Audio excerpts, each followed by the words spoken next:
Hello students, Krishna institute of law में आपका स्वागत है। सब्जेक्ट हमारा है लीगल हिस्ट्री और टॉपिक हमारा है भारतीय सरकार अधिनियम 1935 के अंतर्गत संघीय न्यायालय, federal court under government of India act 1935। देखिए,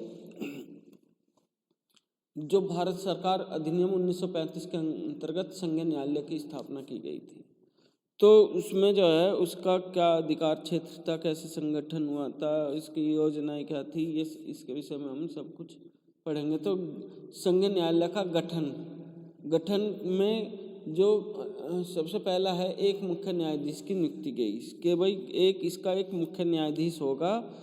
इस किसका संघीय न्यायालय का, ठीक है ना। तो appointment of a chief justice, जो मुख्य होगा, ठीक है ना, मुख्य न्यायाधीश होगा। और दूसरा होगा अन्य न्यायाधीश की नियुक्ति, और बाकी के अन्य न्यायाधीशों की नियुक्ति बीच में की गई थी, ठीक है ना।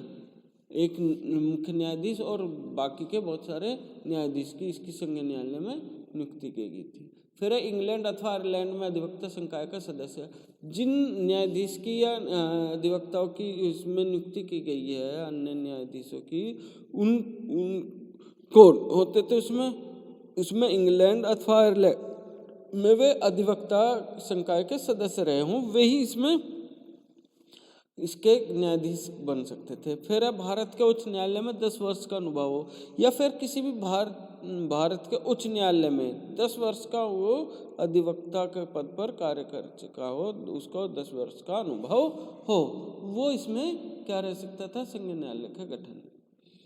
फिर है संघीय न्यायालय के अधिकार क्षेत्र। तो संघीय न्यायालय का अधिकार क्षेत्र क्या था भाई? प्राथमिक क्षेत्राधिकार था इसमें, कि प्राथमिक क्षेत्राधिकार में संघीय न्यायालय को धारा 204 के अनुसार कुछ विषयों पर प्रारंभिक क्षेत्राधिकार प्राप्त थे। इस व्यवस्था के अनुसार कुछ विवाद ऐसे थे जिन्हें केवल संघीय न्यायालय में प्रस्तुत किया जा सकता है, और अन्य न्यायालयों में ऐसे विवादों को प्रस्तुत नहीं किया जा सकता था। तो वे कौन कौन से थे भाई क्षेत्राधिकार? संघ तथा प्रांत के मध्य उत्पन्न विवाद, संघ के और प्रांत के उनको, और दूसरा संघीय इकाई के मध्य उत्पन्न विवाद, ठीक है ना। फिर है अपीलीय क्षेत्राधिकार। अपीलीय क्षेत्राधिकार जो है, इसमें धारा 205 में, वो तो 204 में था, ये धारा 205 में संघीय न्यायालय को कुछ अपीलीय क्षेत्राधिकार दिए थे। ब्रिटिश भारत में जो है स्थापित किसी भी उच्च न्यायालय के निर्णय के विरुद्ध या इस धारा के अनुसार संघीय न्यायालय में अपील हो सकती थी, लेकिन बशर्ते कि उच्च न्यायालय अप्रमाणित कर दे कि विवाद में विधिक प्रश्न सन्निहित है, या भारत सरकार अधिनियम 1945 की व्यवस्था में संबंधित विवाद की भी अपील इस धारा के अंतर्गत आती थी, ठीक है ना। फिर है आपका परामर्शदायी क्षेत्राधिकार। देखिए, भारत सरकार अधिनियम 1935 की धारा 213 के अनुसार संघीय न्यायालय को परामर्शदायी क्षेत्राधिकार भी प्राप्त थे। भारत का गवर्नर जनरल विधिक प्रश्न के उत्पन्न होने पर जो है इस न्यायालय से परामर्श प्राप्त कर सकता था, ठीक। ध्यान देने की बात यह है कि संघीय न्यायालय और कार्यकारिणी की परामर्श देने के लिए बाध्य नहीं थी, ठीक है। तो सभी अधिकार भारतीय संविधान के उच्च न्यायालय को प्राप्त है इस समय। ये उपरोक्त जितने भी परामर्शदायी, अपीलीय, प्रारंभिक, ये सब जो है सब प्रकार के ये अधिकार भारतीय संविधान के उच्चतम न्यायालय को प्राप्त है, सुप्रीम कोर्ट को ये इस समय प्राप्त है। फिर है संघीय न्यायालय के फैसले के विरुद्ध appeal. Appeal against the decision of the federal court. देखिए, प्रथम वाद के न्यायालय के रूप में निपटाना नंबर 1 है।